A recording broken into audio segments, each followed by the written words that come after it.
what got you started writing? I've been writing since I was a kid. It's just the only child thing, I guess. I was writing short stories like 7. And high school writing, rap lyrics and poetry and short stories. And at 18, I was working at Blockbuster and decided I want to write scripts now. And that's I just started teaching myself how to write scripts. So what's your process? You're one of those prolific playwrights I know. And I'm just curious because you really can produce a lot of material. What do you do?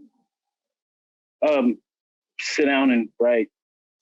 That's literally it. It's not, I don't really wait for inspiration. It's either I have an idea or I don't, or there's an idea and I have to figure out how to make that idea work. So it doesn't really become about, I'm waiting for inspiration. It becomes about, well, this is the project. So now that's the assignment. And so if it's an assignment, you have to get it done. If you're a pastor, you got to preach on Sunday. So get it done. There's things you got to do. So with the process, I get up early in the morning. I walk. By early in the morning, I mean between 4:30 in the morning. Coffee, walk, read, and start work at about 7, 8 in the morning.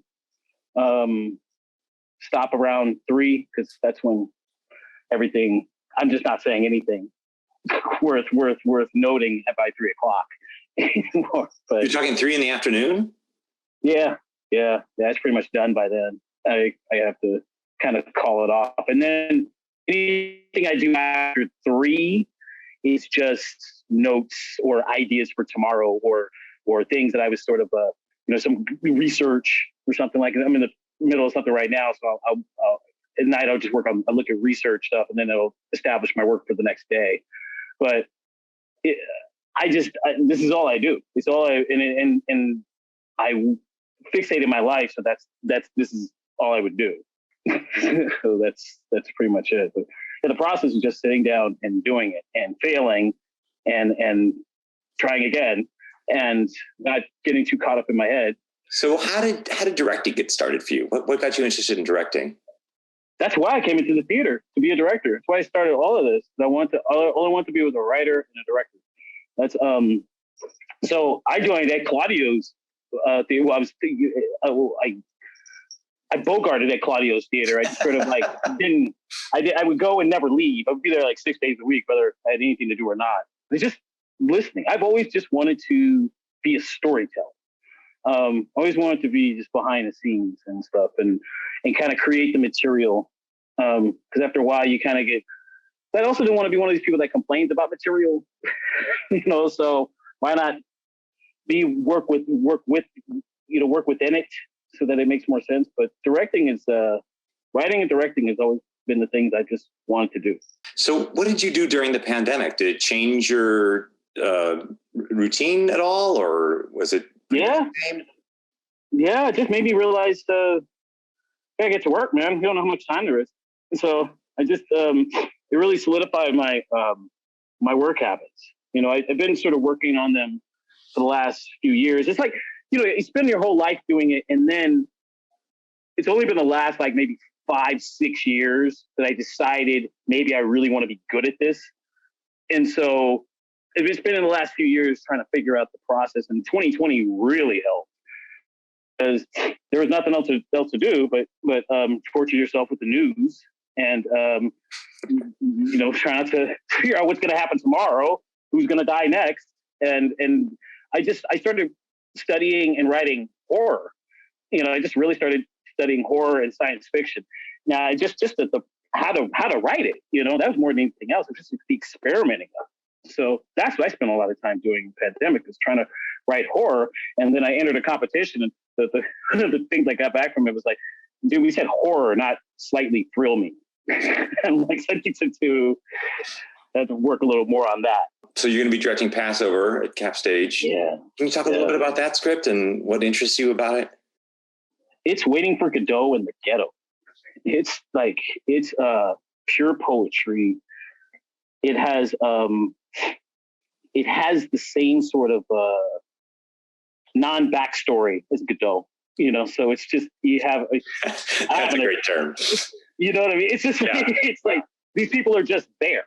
And these other people are just there. And why are they there? Well, they're there because they're there. And I like the sort of time warp of it. I find it fascinating, and just the whole Passover connection with it, and the text is it's, you know, it's abstract and artistic, and these are the kind of plays I always kind of wind up directing, and I dig it. You know, it's like the most artsiest plays that there are. But the theater, what I love about the theater is the limitations of it. With film, I can't get my mind around bringing that canvas to a comprehensible place. I want to shoot everything, you know. With theater, what I love is that it's this one space, and you have all capacity to be creative, and it just, I think it has limitless opportunities as far as creativity, as far as taking you someplace else. And it's one of the last honest art forms, you know, that's left, where you can truly be honest without somebody just, you know, heavily editing you. I mean, it still happens, but the difference between like theater and film is that if you do a film, it can potentially be seen by anybody, you know, and so therefore you got to have a ratings board, you got to have people kind of, you know, but theater, you could be a lot edgier because the tickets are a lot more expensive. So people can't just show up and accidentally see something weird in the play. You know, they have to purposely buy a ticket and go and sit and watch it. And that to me is something pretty awesome, you know,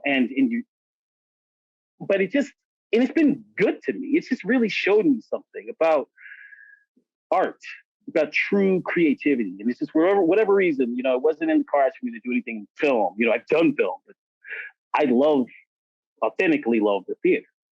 It's honest. You will find an honesty. I mean, we watch television, we watch anything, we're like, it's so, you know, ungenuine. And I always say it's our responsibility too to put on great stuff, because back to the price of the tickets, people don't want to watch people do stuff that they can do.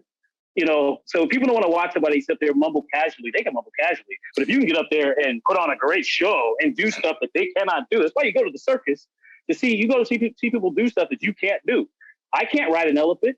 You know, I'm watching to come see you do that, and there's just something really important about that, you know, in the theater, and it's pure.